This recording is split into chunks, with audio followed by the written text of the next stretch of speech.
الله پاک دی امت لا اغور کو بیا په دغه رمضان کې الله پاک د دې امت چې دی نو هغه 15 داسې صفات هغه مقرر کړی دی. ابو هريره رضی الله تعالی عنہ فرمایي نبی علیہ السلام فرمایل اعطیت امتی 5 خصال، زما امت ته 15 خصلتونه، 15 صفاتونه، 15 خاصیتونه، 15 خواص هغه داسې ورکړی شوي دي لم تعطهن امه قبلهم، هیڅ یو امت تر دین مخکې هغه نه دي ورکړی شي. یعنی زما امت لا 15 صفات هغه داسې ورکړی شوي دي چې مخکې امتونو ته خو روجې ورکړی شوی پرس کړی شوی وي، خو دغه 15 صفات پکې داسې دي چې دا خصوصي زما امت ته هغه ورکړی شوي دي، بل هیڅ چاته چې دی نو هغه دغه صفات هغه نه ورکړی شوي. هغه 15 صفات هغه کم کم دي، هغه 15 خواص کم داسې دي چې مخکینو امتونو ته نه ورکړی شوي، صرف او صرف دې امت ته چې دی نو هغه ورکړی شوي.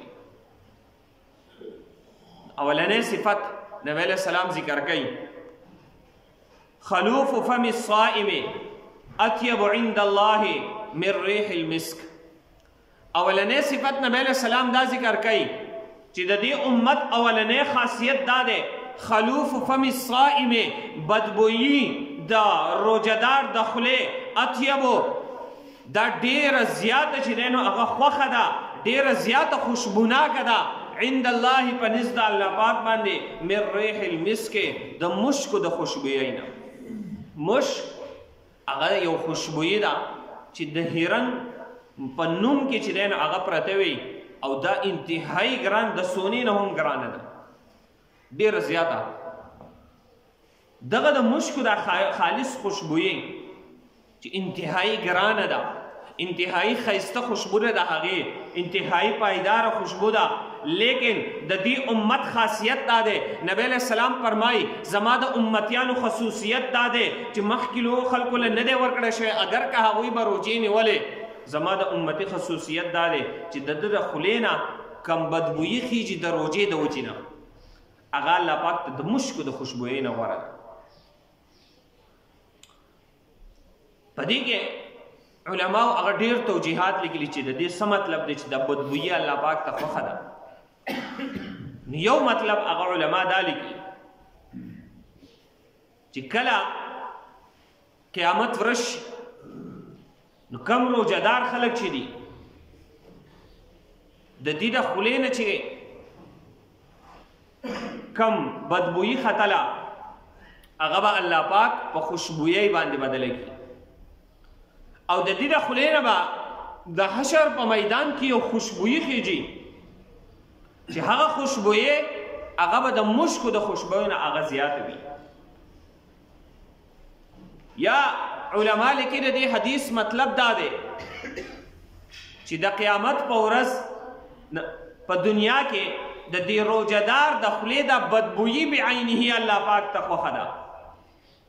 دا کم بدبویي چې راخیږي بعینه هم دغه الله پاک ته هغه خوښه ده، او دا د عشق چې دی نو هغه یو درجه ده چې د محبوب هر څیز چې دی نو هغه خوښ راځي انسان ته. بیا دغه رنګې الله پاک ته چې دی نو دا انسان داسې محبوب دی، دا روجهدار داسې خوښ دی چې د ده د خولې هغه بدبویي هم الله پاک ته چې دی نو هغه خوښه راځي.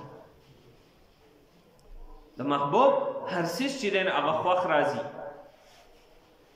نو الله پاک ته د خپل محبوب بنده هغه هر څیز خوښ دی، حتی تر دې چې د خولې نه کم بدبویي راځي هغه هم الله پاک ته خوښه ده.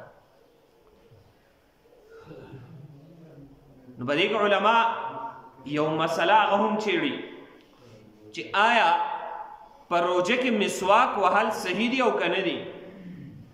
د دې مسواک د وجې نه د خولې هغه بدبویي ختمیږي که نه ختمیږي؟ نو نور فقها چې دی نو هغه فرمایي چې د دې مسواک د وجې نه د خولې هغه بدبویي ختمیږي چې هغه الله پاک ته خوښه ده، لہذا په روژه کې مسواک وهل مکروه دی.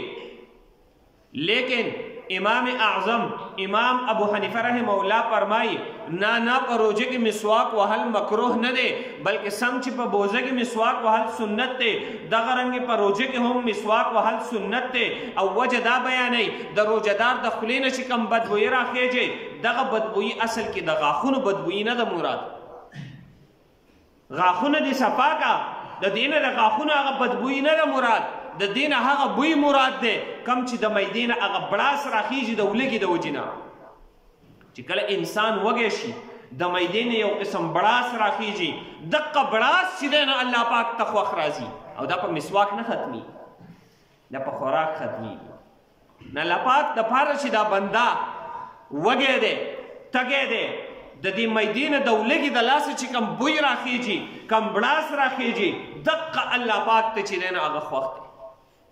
مسواک وهئ، مسواک وهل سنت دی. د مسواک په وجه باندې د خولې هغه بوی نه ختمیږي کم چې د روژې د وجې نه، نو مسواک وهئ دا سنت دی. نو دغه بدبویي چې کم د خولې نه راخیږي دا الله پاک ته د مشکو نه زیاته خوښ ده. اولنی خصوصیت د دې امت هغه دا دی چې دا مخکینو امتونو ته دا خاصیت نه ورکړی شي. مخکینو امتونو کې چا روژې نیولې د هغو د خولې بدبویي الله پاک ته داسې خوښه نه وه څنګه چې د دې امت ته خوښه ده. دویم خاصیت نبی علیه السلام ذکر کوي وتستغفر لهم الحیتان. مهی د دې روژهدار دپاره هغه استغفار غواړي، بخنه غواړي. څوک چې روژه ونیسي مهی چې دی نه هغه په اوبو کې د ده دپاره استغفار غواړي. مهی خاصیت هغه ولې ذکر شوی دی؟ زناور خو نور هم ډیر دی، د هغوی تذکره ول نه کېږي. نو الله پاک آیت کې فرمایي ان الذين آمنوا وعملوا الصالحات سيجعل لهم الرحمن ودا. هغه خلق چې مؤمنان دي وعملوا الصالحات او نیک عمل کوي، نیک عمل مؤمن دی، سيجعل لهم الرحمن ودا. الله پاک په د ده لپاره یو محبت په مخلوقاتو کې هغه وګرځوي چې مخلوق پر د سره محبت شروع کوي.